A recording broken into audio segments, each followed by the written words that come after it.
Olá, sejam bem-vindos ao canal Radicalizando Filmes. Hoje vou explicar um filme de ficção científica chamado Terraformars, Missão em Marte. Os humanos do século XXI tentaram resolver o problema com superpopulação mudando a atmosfera de Marte. Eles conseguiram fazer isso cultivando plantas e enviando baratas geneticamente modificadas a fim de acelerar a transformação. O ano é 2597 na cidade de Tóquio. Komachi e Nana estão sendo perseguidos pela polícia por cometer o crime de assassinato. Dr. Honda, que trabalha com os japoneses do governo, aproveita essa oportunidade e oferece a eles um acordo que eles não podem recusar. Ele quer que os dois participem de uma missão para Marte, onde terão que erradicar as baratas enviadas lá 500 anos atrás como parte do processo de terraformação. O médico promete aliviá-los de seus crimes e até mesmo conceder-lhes uma grande quantia em dinheiro. Komachi recusa-se a assinar o contrato porque sabe que o médico deve ter um motivo oculto. Nana hesita, mas decide seguir em frente na missão, pois ela não vê outra saída. Komachi grita com a garota por ser tão imprudente, pois não há como ele permitir que ela vá sozinha. O protagonista assina o contrato também, mas a contragosto. Eles seguem para Marte 2 anos depois, numa nave espacial chamada de Insetos 2, e são acompanhados por uma equipe de muitas outras pessoas na mesma situação que eles. Komachi tem uma rivalidade amigável com um homem chamado Jin, que está sempre tentando vencê-lo no combate corpo a corpo. Nana questiona a competência dos membros de sua equipe. Como eles são compostos de criminosos e terroristas, ela se pergunta quais eram os critérios de seleção para essa equipe. Jin responde que provavelmente foi dinheiro e liberdade. Suas conversas são interrompidas quando o Capitão Dojima chega e os informa para se prepararem para o pouso em Marte. Eles pousaram com sucesso no planeta e os membros da equipe ficam surpresos ao ver que Marte não é mais vermelho e está parecendo mais com a Terra. A Tenente Mina lança um dispositivo à distância que começa a liberar produtos químicos que têm como objetivo destruir as baratas. O capitão ordena que a equipe se divida em grupos de 2 e confirme o processo de erradicação em 3 horas. A mulher de aparência gótica chamada Asuka se recusa a se juntar aos Yakuza e insiste em ir com o hacker Ichiro. O capitão concede seus desejos, mas os Yakuza demonstram insatisfação.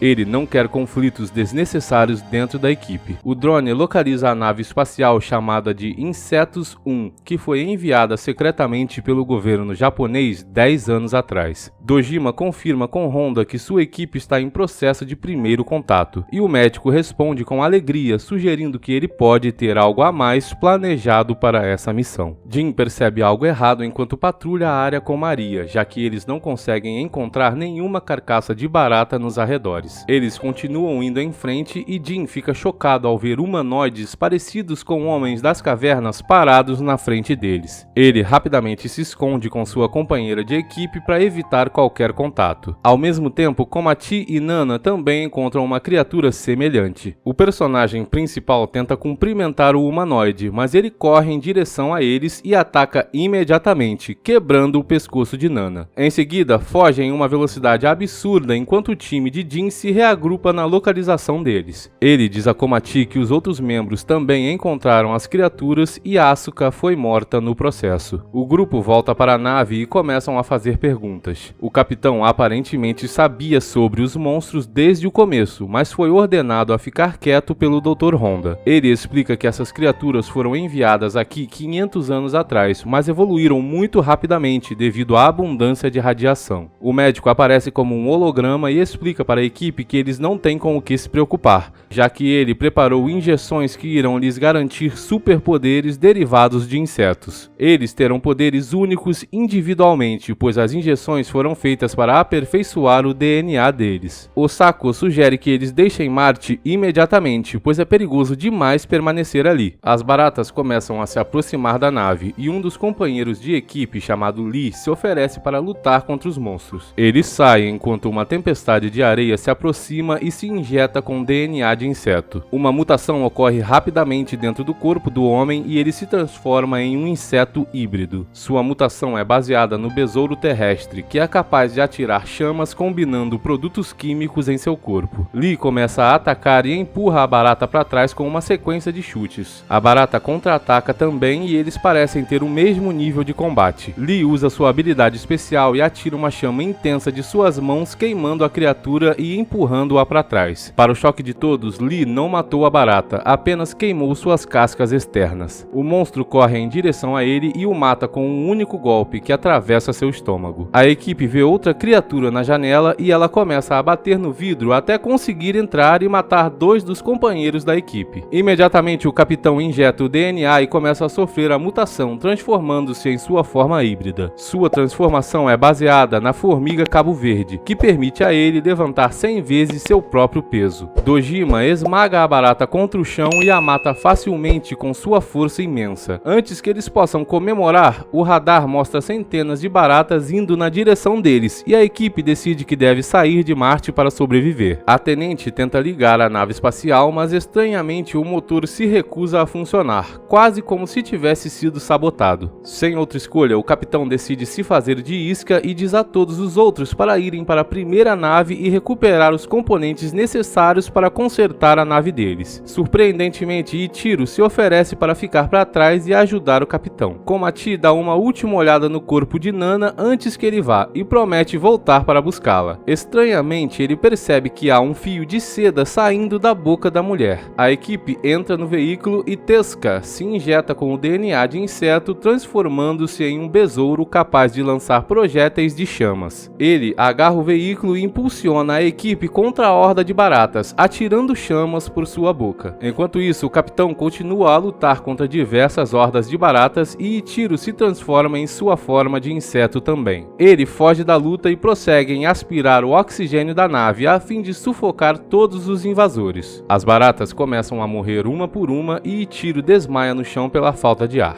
Ao mesmo tempo, a equipe que estava em um veículo vê uma grande onda vindo em sua direção. Acontece que aquela onda era um tsunami de baratas e eles têm que passar correndo no meio delas para escapar. Tezuka concentra toda sua energia em impulsionar o veículo espacial e eles batem contra o mar de baratas. Felizmente, a equipe consegue atravessar e pousar com segurança no chão. Eles continuam indo em frente, mas logo veem outro tsunami de insetos muito maior do que o anterior. Osako e Maria decidem defender o time pelo lado de fora e se transformam em suas formas de inseto enquanto vão em direção à onda de baratas. Elas tentam seu melhor para lutar contra as baratas chegando, mas o veículo vira quando eles atravessam a horda, jogando os companheiros de equipe pelos ares. Todos dentro do carro são nocauteados, mas o veículo entra no modo de piloto automático e vai embora. As companheiras deixadas para trás tentam lutar contra os insetos, mas são mortas uma por uma. O resto da equipe acorda e percebem que já se encontram na primeira nave. Komati tenta procurar as outras companheiras de equipe, mas os Yakuza acham que eles são os únicos sobreviventes. Eles então se dirigem para a nave espacial enquanto 2 deles ficam de guarda do lado de fora. Mina tenta fazer um diagnóstico na nave e percebe que ela de alguma forma estava transmitindo dados para a Terra. O grupo ouve tiros do lado de fora e correm em direção a seus companheiros de time, apenas para encontrá-los mortos no chão. Aparentemente, as baratas aprenderam a usar as armas e mataram os 2 que ficaram de guarda com essas armas da primeira nave. Komati se injeta com o DNA e se transforma em uma vespa gigante com incríveis poderes de batalha. Ele ataca as baratas com golpes devastadores e faz buracos em seus corpos utilizando apenas seus punhos. A mutação de Jin o transforma em um gafanhoto que pode pular 90 andares em um único salto. Ele é capaz de decapitar vários inimigos usando apenas seus chutes. Mina se transforma em um louva-a-Deus e corta os insetos em pedaços. A equipe rapidamente supera as baratas e as destroem com pouco esforço. Do outro lado, Dr. Honda conversa com uma das baratas que é capaz de falar, ao contrário das outras. Ela vai para a segunda nave e liga o oxigênio, enquanto aponta uma arma contra o capitão que está deitado no chão exausto das lutas. De repente, a barata se abre por dentro e Asuka emerge de seu corpo. Acontece que a transformação dela é baseada na Vespa Barata Esmeralda. Ela tem como habilidade controlar as mentes das baratas e usar o corpo delas como disfarce. Ao invés de morrer com os ataques anteriores, ela foi capaz de manipular os insetos e fazê-los matar uns aos outros. Rapidamente, ela seca o rosto dos líquidos brancos pegajosos e prosseguem a atirar no capitão diversas vezes. Asuka derrama água em Ichiro, cuja transformação é a Coronamida asiática. Ela pode sobreviver em quase qualquer condição e só requer água para reativar suas células. Acontece que eles estão trabalhando em uma missão secreta para o médico e Ichiro foi quem sabotou o sistema de voo da nave. O médico ordenou que trouxessem ovos das baratas de volta à Terra, custe o que custar. Komati e sua equipe escutam o som do motor da segunda nave de longe e o médico explica que o plano dele nunca foi simplesmente exterminar as baratas. Ele planejava recuperar mais dados genéticos e materiais dos insetos, a fim de produzir melhores soldados híbridos para o governo japonês, o que sem dúvida faria o país se tornar uma superpotência militar. Eles foram trazidos ao planeta principalmente como cobaias, tendo suas lutas contra as baratas registradas como valiosos dados de pesquisa. Na verdade, eles só foram capazes de criar os híbridos de insetos porque a primeira nave foi capaz de recuperar uma carcaça de barata. Enquanto Asuka e Ichiro planejam decolar de Marte, os ovos eclodem prematuramente e produzem duas baratas evoluídas. Asuka corre e as perfura com suas garras, tentando controlar suas mentes. Entretanto, a evolução concedeu-lhes imunidade aos poderes dela, e elas a matam com um soco que atravessa seu estômago. A nave espacial decola em direção à Terra, enquanto as novas baratas pedem a ajuda de suas irmãs. As baratas do chão abrem suas asas e voam em direção à nave espacial, fazendo com que ela pare de funcionar para então a guiar de volta para o planeta, pousando bem do lado da primeira nave. As baratas evoluídas cercam a equipe com seus exércitos de insetos e ordenam que ataquem. Komati e sua equipe se transformam para lutar contra os inimigos com tudo o que eles têm. Eles conseguem derrotar muitas das baratas, mas passam sufoco ao enfrentar as duas evoluídas. Elas demonstram incríveis capacidades de batalha, semelhantes a lutadores humanos. Mina tenta atacar um deles, mas tem o braço arrancado e é morta rapidamente. Ao ver sua amiga sendo destruída como nada, Jin se injeta com a sua segunda dose de DNA de inseto, fazendo sua transformação progredir e aumentando ainda mais seus poderes. Komati se injeta novamente também, e os dois continuam a destruir os inimigos com suas habilidades aprimoradas. Depois de matar muitas das baratas com seus chutes, Jin pula no ar e se injeta uma terceira vez, fazendo com que asas cresçam de suas costas. O exército de baratas voa em sua direção e lutam contra ele no ar, mas elas não são páreo para o híbrido humano. Eles continuam a lutar contra as criaturas uma após a outra e eventualmente diminuem o ritmo conforme sua fadiga se torna mais aparente. Jin entende que eles devem destruir os líderes e se injeta com doses múltiplas de DNA, fazendo seu corpo aumentar de poder, mas também tornando a transformação permanente. Ele aproveita essa oportunidade e ataca a barata evoluída com um chute devastador e a mata arrancando a cabeça dela com outro chute. Jin cai logo depois, já que esgotou todas as suas reservas. Komati tenta defendê-lo contra o líder restante, mas é derrotado facilmente e gravemente ferido. Apenas quando estão prestes a ser finalizados, a barata evoluída percebe algo por trás e segura seu ataque. Uma criatura brilhante parecida com uma mariposa voa em direção aos insetos, soltando partículas brilhantes de poeira no ar. Acontece que o corpo de Nana evoluiu para sua forma final, a fim de ajudar seus companheiros de equipe contra as baratas. Ela voa em direção a elas e continua soltando essa poeira brilhante. Jin percebe que essa poeira são na verdade bombas em miniatura, enquanto as baratas olham para ela intrigadas e confusas. Komati voa em direção a Nana, tentando salvá-la da batalha, mas Jin diz a ele que ela já estava morta há tempos. Uma das baratas atira contra Nana, causando uma reação em cadeia de explosões. Jin corre em direção a seu amigo e o salva das explosões no último minuto. Komati chora vendo a mulher que ele tanto ama enterrada dentro das chamas. Quando tudo se acalma, Komati acorda e caminha em direção ao amigo, apenas para ver que ele está permanentemente transformado em uma criatura gafanhoto. Ele tenta confortar o amigo, dizendo que não importa com o que ele se pareça, sempre será um humano no coração. Com seu último suspiro, Jin diz a seu amigo para viver por eles dois enquanto as lágrimas caem de seus olhos. Komati encontra a barata evoluída ainda viva e a soca com raiva por causa da destruição que ela causou. Ele queria finalizar a barata, mas eventualmente decide acabar com o ódio entre homens e insetos, poupando sua vida. O homem entra na espaçonave e encontra Ichiro ainda vivo. Ele aponta uma arma contra o protagonista, mas o salva atirando numa barata atrás dele. Os dois decidem cooperar agora e resolver suas diferenças assim que conseguirem chegar de volta à Terra. Os dois então lançam a cápsula de escape em direção à atmosfera, enquanto a barata evoluída impede seus irmãos de persegui-los, pagando a dívida por ter tido sua vida poupada. Enquanto isso, o Dr. Honda percebe que Ichiro invadiu o sistema dele e está transmitindo todo o evento ao vivo em televisão internacional. Ele decide se esconder, já que o governo certamente o matará por seu fracasso. Sua assistente aponta uma arma contra ele, já que ela é uma espiã disfarçada do governo. Ela atira no médico, mas Honda já tinha se planejado para esse tipo de evento e prossegue tirando a vida da mulher com um veneno mortal. A caminho de casa, Ichiro jura que vai expor as pessoas responsáveis por este experimento. Komati tem uma sensação estranha de que eles vão voltar a este planeta no futuro.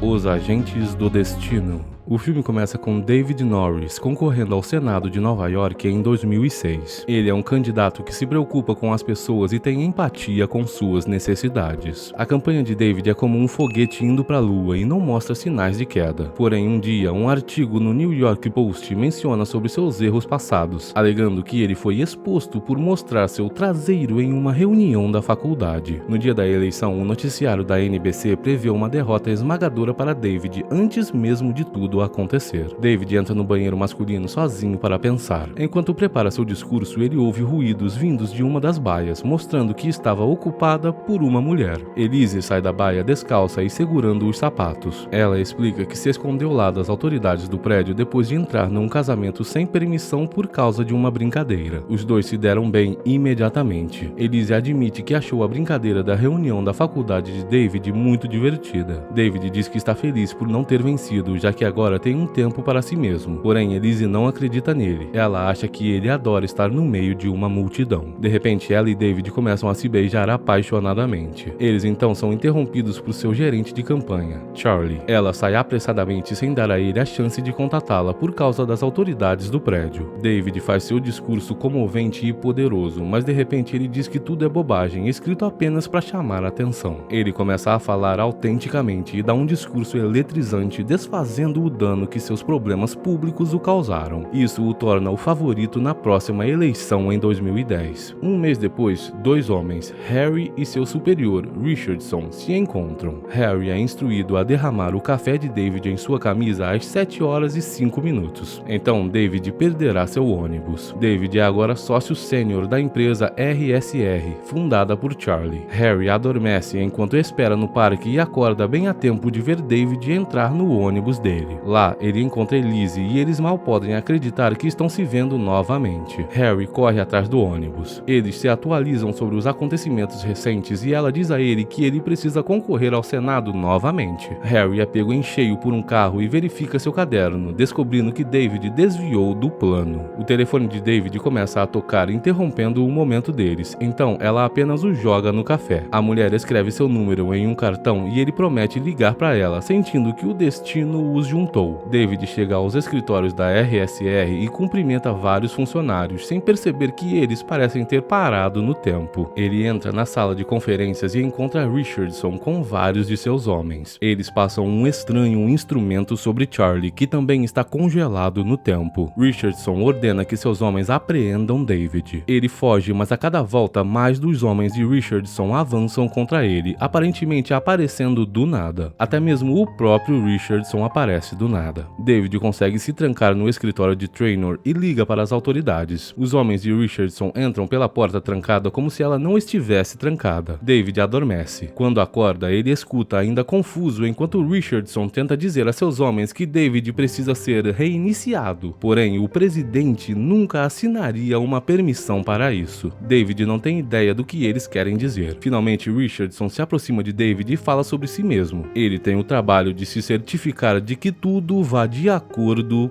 com o plano. O plano é como os eventos atuais devem ocorrer e como as vidas das pessoas devem ser vividas. David acha que Richardson está louco e tenta escapar. Richardson dobra um pequeno pedaço do chão para derrubar David. Ele pode ler a mente de David. Eles são da agência de ajustes, também conhecida como TAB. Richardson explica que David deveria derramar seu café, fazendo com que ele perdesse seu ônibus e assim chegasse ao trabalho 10 minutos atrasado. Isso o teria impedido de ver Richardson e Tab ajustando o Charlie. Agora que viu o Tab em ação, Richardson precisa da garantia de que nunca contará a outra pessoa sobre o que viu, algo que nenhum humano pode saber que existe. Richard diz que se David falar sobre a Tab, eles irão reiniciar seu cérebro, apagar sua personalidade e fazê-lo parecer fora de si para o resto de sua vida. Então, Richardson também diz a ele que seu encontro com Elise no ônibus não deveria ter acontecido e que ele nunca deveria vê-la novamente. Eles encontram o cartão no qual ela escreveu o número, queimam-no e jogam no escritório de Charlie. David mal consegue acreditar no que passou e ainda não quer falar com ninguém sobre isso, apenas no caso de a ameaça de limpeza de memórias seja verdadeira. David fica surpreso ao ver como Charlie mudou de ideia sobre uma proposta que ele tanto se opôs há apenas uma hora atrás. Algumas coisas estão desagradando Harry. Algum tempo depois, David está sentado em um pequeno bar tentando lembrar o número de telefone de Elise. Harry se junta a ele e se pergunta por que David está obcecado por uma mulher quando todo o seu mundo foi virado de cabeça para baixo. Ele diz a ele que nunca poderá ligar para ela, mesmo que se lembre do número dela. Harry sugere que eles se encontrem em outro lugar. Eles então se encontram em um barco, onde Harry explica a ele que a água os impede de ler suas ações. Ele conta a ele tudo sobre seu propósito na sociedade humana. Eles não podem ler a mente das pessoas, eles apenas conhecem os padrões delas, o que as torna fáceis de prever. Basicamente, eles são anjos fazendo o trabalho do presidente. Eles farão de tudo para mantê-lo longe de Elise. Harry sugere esquecê-la e seguir em frente com sua vida. 3 anos depois, David ainda espera encontrá-la, prestando muita atenção a seus arredores. Enquanto se senta no ônibus, ele percebe Elise na calçada e grita para parar o ônibus. Ele a alcança e diz a ela que andou no mesmo ônibus por 3 anos na esperança de reencontrá-la. Os dois vão passear e ele jura que perdeu o número dela e não sabe seu sobrenome para poder procurá-la. Tab rapidamente descobre que David está fora do plano. Richardson ainda está ocupado limpando a bagunça de Harry. Richardson é informado de que Elise está se divergindo tremendamente de seu caminho. Porém, se ela não ouvir nada de David nas próximas 36 horas após eles se desencontrarem, ela nunca o perdoará. Eles percebem também que se eles se beijarem, será um desvio sem volta no plano. Charlie então encontra David. Isso foi obra do Tab.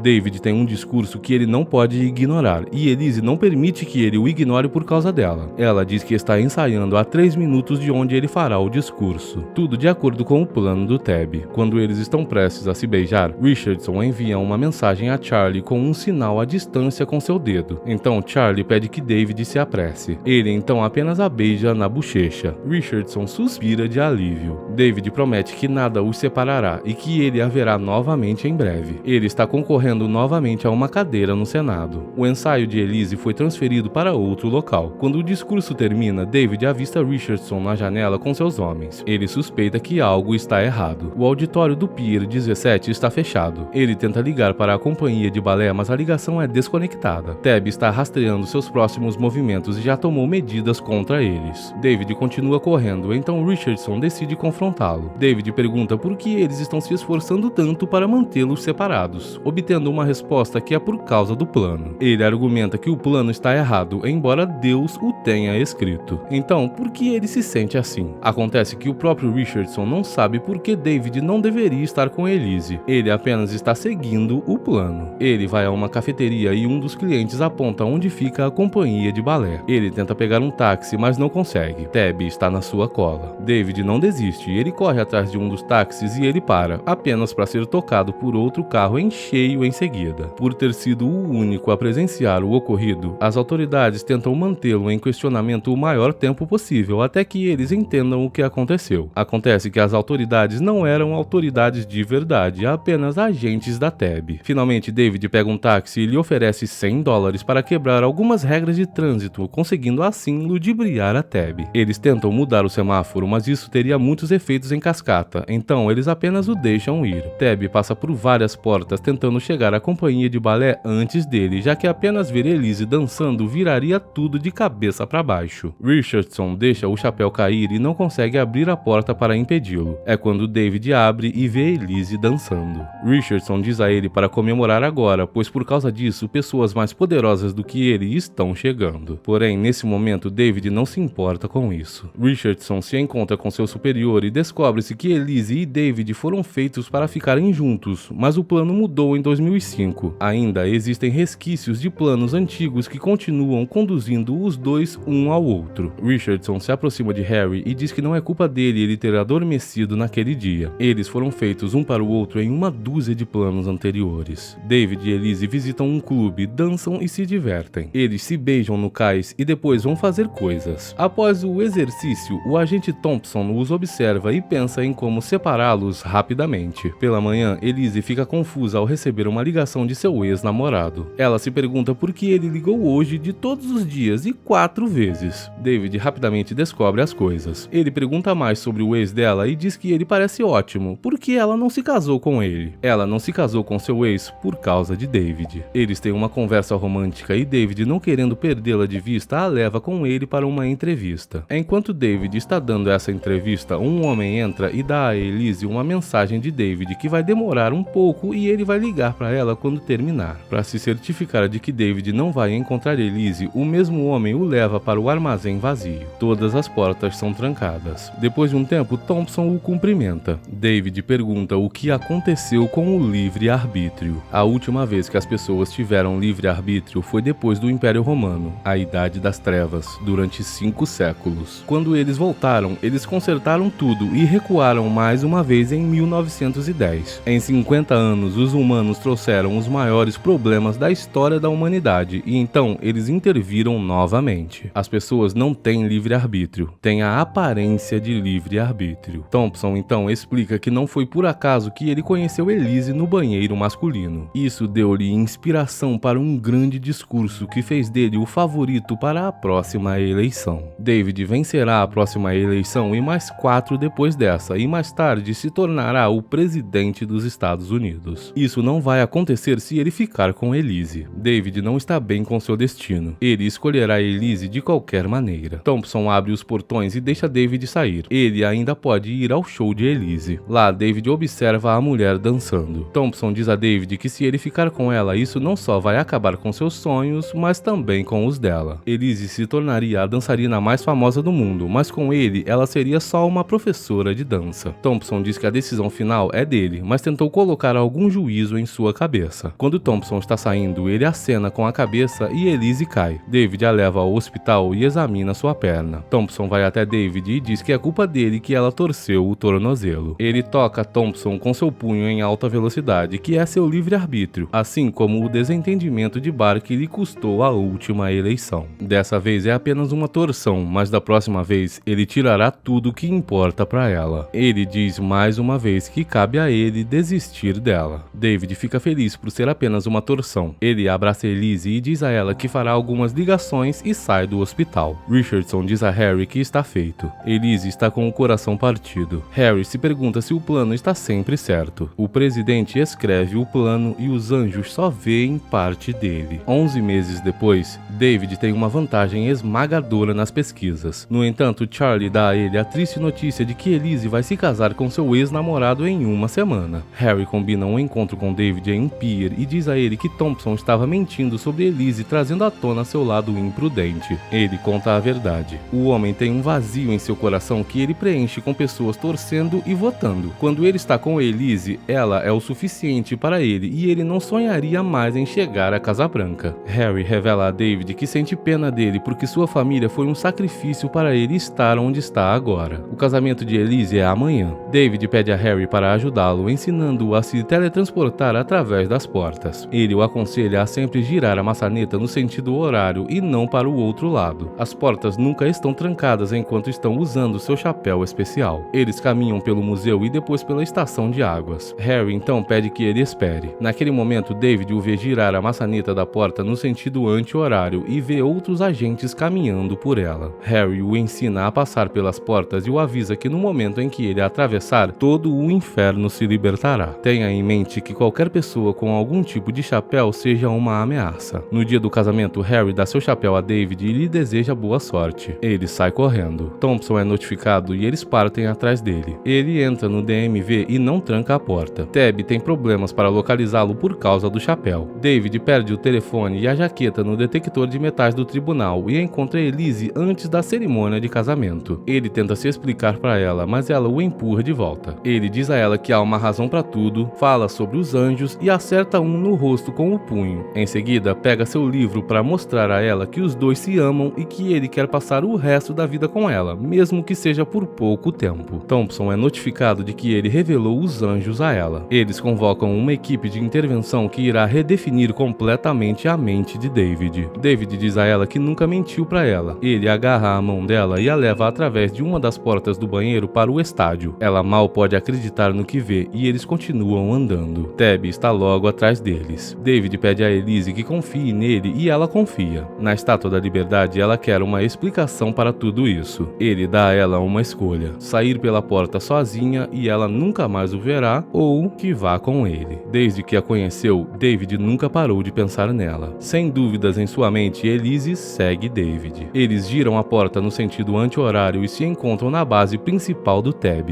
Os dois sobem o que parece ser um lance de escadas sem fim. Enquanto isso, Harry é chamado ao escritório do presidente. Quando eles finalmente chegam ao telhado, a equipe de intervenção está bem atrás deles e eles são pegos. Eles confessam seu amor um ao outro e dão um beijo longo e apaixonado, como se eles nunca mais fossem se ver. Quando abrem os olhos, os agentes da equipe de intervenção se foram. Thompson tenta dizer a eles que sua tentativa de falar com o presidente foi em vão. Harry chega e lhe dá uma mensagem. Thompson diz que entendeu e vai embora. Harry diz que eles arriscaram tudo um pelo outro. Eles inspiraram o presidente e ele reescreveu o plano para compensar a discrepância. Agora, eles podem subir as escadas. O livre-arbítrio é um dom que você não sabe como usar até lutar por ele. Talvez esse seja o verdadeiro plano do presidente, que ele um dia não vai precisar mais escrever o plano. Você vai escrever o seu. Obrigado por assistir. Até o próximo.